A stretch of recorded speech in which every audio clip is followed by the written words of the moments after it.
अस्सलाम वालेकुम वरहमतुल्लाहि वबरकातुहू। आप लोगों से गुजारिश है कि इस वीडियो को ज्यादा से ज्यादा शेयर करें। आजकल कुछ मौलवी हजरात कहते हैं कि शब बरात मनाना ये बिदअत है, कब्रिस्तान जाना यह नाजायज है, 15 शाबान का रोजा रखना यह नाजायज है, बिदअत है। नादानो, तुम्हें क्या मालूम कि शब बरात क्या है, 15 शाबान क्या है। अल्हम्दुलिल्लाह हम लोग जो भी करते हैं मुस्तफ़ा अलैहिस्सलातु वस्सलाम के शरीयत को समझ करके करते हैं। जो शरीयत में जायज है वही हम लोग करते हैं। हाँ, अब बात यह है, हलवा हम खाते हैं, पेट में दर्द इनके, 15 शाबान को रोजा हम रखते हैं, तकलीफ इन्हें होती है। कब्रिस्तान जाकर मरहूमिन के लिए मगफिरत की दुआ हम करते हैं, तकलीफ इन्हें होती है। नाज़रीन इकराम, अब इन्हें अल्लाह रब्बुल इज्जत के बारगाह में इबादत करने के लिए, रोजा रखने के लिए इन्हें सबूत चाहिए। इन नाम निहाद मौलवी को सबूत चाहिए। हद हो गई। नाज़रीन इकराम, तो मेरे साथ बने रहे और मैं एक वीडियो आप लोगों को सुनाने जा रहा हूं। उस वीडियो को तवज्जो के साथ सुने कि 15 शाबान का रोजा रखना कहां से साबित है। आप लोग बने रहे और इस वीडियो को ज्यादा से ज्यादा शेयर करें, किसी के बहकावे में मत आए। जो चीज शरीयत में जायज है अल्हम्दुलिल्लाह हम लोग वही करते हैं, किसी के समझ में आए या ना आए। तो चलिए बिला ताखिर वीडियो को शुरू करते हैं।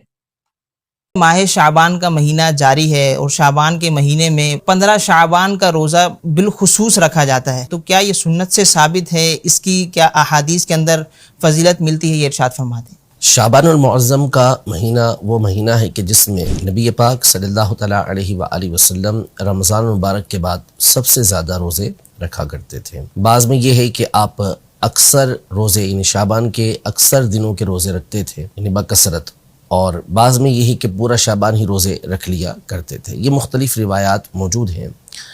तो यूँ शाबानुल मुअज़्ज़म के महीने के अंदर जो रोज़ा रखना है ये तो अहादीस सहीहा से साबित है, नबी पाक सल्लल्लाहु अलैहि वसल्लम का अमल इसमें साबित है। अब रहा ख़ास 15 शाबानुल मुअज़्ज़म का रोज़ा रखना, तो इस हवाले से भी एक हदीस मुबारका जो सुनन इब्न माजा के अंदर मौजूद है और उसमें बाकायदा नबी पाक सल्लल्लाहु तआला अलैहि वसल्लम ने 15 शाबानुल मुअज़्ज़म के हवाले से ये इरशाद फरमाया कि जब 15 शाबान की रात आए, जिसको हम शब बरात कहते हैं, तो इस रात के बारे में फरमाया कि क़ूमू लैलहा, इसकी रात को क़ियाम करो, यानी रात इबादत करो, और सूमू नहारहा, और इसके दिन में रोज़ा रखो।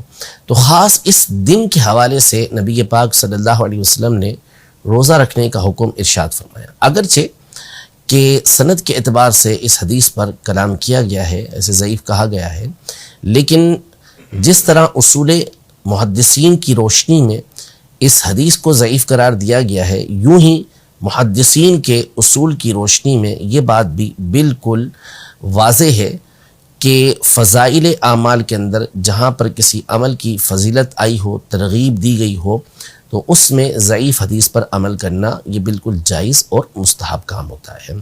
तो नबी पाक सल्लल्लाहु तआला अलैहि वसल्लम की इस हदीस मुबारका की रोशनी में ख़ास 15 शाबान का रोज़ा रखने का हुक्म भी हुआ और इस रात क़ियाम करने का यानी इबादत करने का भी हुक्म हुआ। और वैसे भी दीगर अहादीस तय्यबा जो सिहाह सित्ता के अंदर मौजूद हैं, सही हदीसें हैं, उसमें ये मज़कूर है कि नबी पाक सल्लल्लाहु तआला अलैहि वसल्लम शाबान के अक्सर दिनों के रोज़े रखा करते थे। और जब आपसे इस बारे में पूछा गया कि आप इस महीने के रोज़े ख़ास तौर पे क्यों रखते हैं, तो आप अलैहिस्सलाम ने इरशाद फरमाया कि इस महीने में आमाल अल्लाह की बारगाह के अंदर पेश किए जाते हैं, और मैं चाहता हूँ कि जब मेरा अमल अल्लाह की बारगाह में पेश हो तो मैं रोज़े से हूँ। तो ज़ाहिर है कि 15 शाबान तो बिलखुसूस वो रात है जिसके बारे में अक़वाल मौजूद हैं कि इस रात अल्लाह पाक की बारगाह में आमाल पेश किए जाते हैं, तो क्यों ना ये रात अल्लाह पाक की इबादत में गुजारी जाए और उसका दिन रोज़ा रखते हुए गुजार